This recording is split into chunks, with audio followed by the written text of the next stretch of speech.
because they said that we really can't advertise a business per se because the FCC or something takes precedence on advertising on radio frequencies. That's their domain. We can put out public broadcasts of it. So we could say that there's going to be an antique judging show that's going to be located on the Hazel Baptist parking lot for something. Now that can be done, and the cool thing about it has this 360 ability. And I asked her, so now, if we had that and they were down at, if they were between Memory Lane and Corner Shop, and that's where they were set up, and that's where most of the people were, and this thing is located on, located over there, just hypothetically, by the community center. Are we going to be able to hear it?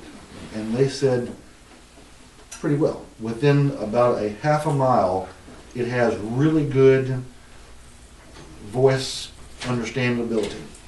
After that, it gets a little bit, Well, that's what I was going to ask you, is number one, what was the range, and number two, what is the height that it's going to put out? The maximum height, I think, was supposed to be like 32 feet off the ground. So if we put up a central location, we could put up like a freestanding tower and split it on top of a freestanding tower. Yeah. Now, part of that also, Scooter, was there was a cost. There was a cost of them that being put up. It was like $6,000–7,000, and that was the pole. That was them putting it up. That was all the installation. That was all the technical stuff. You're kidding. I'm not kidding. I can put up a doggone 40-foot tower by myself. How much was it now? I can't. Well, I didn't get the email. This was all. If I had, when the email comes, I want a copy for all of y'all to see it, because we have to vote on which way we want to go with this. And we had a good meeting, and I may be wrong on that. It may have been 5,000, but it was still kind of high. And they said that we can choose to have someone else do it. They did warn us, though, that if we have someone else do it, that sometimes they run into the trial and error where someone's doing it, they don't do everything just right. So, if we chose to have it done, whether by you or Jennings Communication or somebody else, we want to make sure that we're not going to be penny wise and pound foolish. Well, how big, did you see how big the speaker system is? Is it like the ones at the university now? Yes. Same thing as the university. Go by and look at the one in front of Faculty Hall. Are they huge? Pretty good size. I mean, that pole was in concrete and, yeah. There's about 5 of them. They're about, it looks like the picture, they're about like this, and there's 5 of them stacked on top of each other with a 360. Okay, so basically if you buy, so they're panels, is what they are. So basically if you wanted to, you could have 3 panels that shoot at 120 degrees. That's 360 degrees. No, it's like you take a cup, turn a cup up, and then you go up so high, turn another cup up, it's coned like that. Yeah, okay, for disbursement. In front of Faculty Hall, if that's the one that they got, I was just wondering, it's the easiest one to look at. I was just wondering if it was something that could be put up on a tower. Because you've got a 50-foot tower here. Well, Scooter, you also have to think of conflict of interest too. Yeah. Now you talking about putting it on the water tower? No. You got an antenna tower right No, I don't think it'd hold it. Wouldn't hold it? I don't think it would. Yeah. That's what I was wondering. Yeah. There's one other thing too. It's a nice looking rig. I mean, it's weather resistant, and I don't know what wind or stuff, but as far as a direct hit or whatever. But I have to look and see what they're mounting it to. Yeah. But they got it. Yeah, it's a nice. It may not be that high. They've got a special pole for it. I was thinking of just a 360 degree or a couple of panels that were just shooting out at 120 degrees, 90 degrees, whatever they're shooting. Yeah. Well, he did mention that it really can't be located here, where this one is. He did recommend that we leave this 60-some-odd year siren in place. It's a duplication. He said that he would, if it was him, his recommendation would be we would leave this until it just does not work any longer at all. Use it as backup. He said it needs to be oiled, and he said it was made of some type of a metal that is rusting really bad, It needs to be painted and oiled. So we'll probably get the man's club to go up there and figure out how to oil it, and then we'll paint it, whatever color you want to paint it. And then we'll just keep it going, and that will be the backup. Well, not backup, that's gonna be going off same time the other one would. But they, you know, in where we put it, you know, we're kind of limited in that, you know, C doesn't own a great deal of property.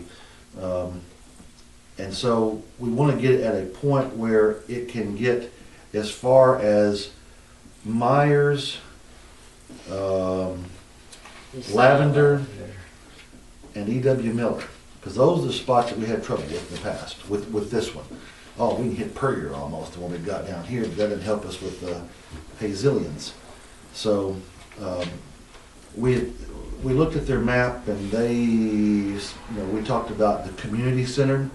They've got the big baseball field thing there, and whatever we do, we're going to have electricity for it. It's going to have a meter of some type for it to be able to run. He said unless we can sweet talk the electric company to allowing us to put it directly on theirs, and they said it's going to run like a 60-watt light bulb would for a year. So I don't know if anybody's got any good connection with the electric company or not. I know one person, but not that good. You're on the phone company, right? Darn. I spend a lot of money with them every year. Yeah, Yeah. that's true. So anyway, that's we had the meeting, and I apologize not having the email, but I did not get it. And so when I get it, I will print it off, let you all look at it. And oh, there was one thing interesting too. You know, the pricing that we turned in. The more I asked questions, which I didn't understand most of the stuff, but when you're asking questions, you know, they start backing up and going forward and stuff, and well, you don't really have to have this. That's a two-way. All you need is a one-way because it's coming from the sheriff's department to here to set it off. Well, that was going to save us $1,200. I thought, that's pretty cool. So we went a little further. We found another $200 savings. I'm thinking, yes. Then they said, oh yeah, you can do this other thing, but that's a small upcharge, $5,000. And I thought, oh wow, Yeah. Okay, now you're jumping on me.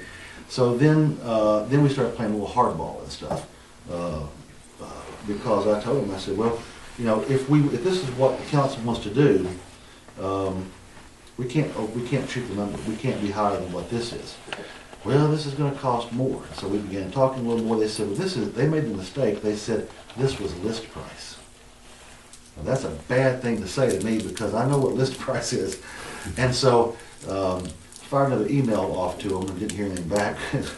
I told them that, you know, at list price, they're going to have to get, if that's what we choose to get, which is this stuff with the added things that will benefit the events that we could do in Hazel, and give us some ways to be able to broadcast. They said we can put music on it. So instead of having Angie and Nikki put a stereo on their balcony for the summer cruise in, then this would, of course, we'd also be getting people on Barnett and Callaway wondering why we're playing a certain kind of music. So anything you do, there could be some complications, but at least we're going to have the ability to be able to do it.